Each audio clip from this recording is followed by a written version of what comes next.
Welcome to Low Key PD. In this tutorial, I'm going to show you how to add a new scene to a Google Vids project. So let's say you're working on a Google Vids project and you just finished a scene. It's exactly the way you want it. You're ready to move on and create another scene. There are at least two different ways to do this. If you go to the Scene menu, click on that, New Scene. You can click that. There is a keyboard shortcut, Control M. So I'm going to click on New Scene, and look at that. I've got a brand new scene, blank and ready for my creativity. Or there is even a menu or toolbar shortcut, this little plus right here.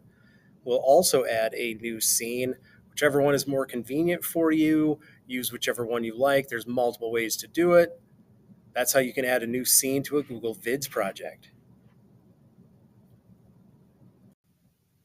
Don't forget to like and subscribe for more tech tutorials, and you can find my videos on YouTube by searching Low Key PD.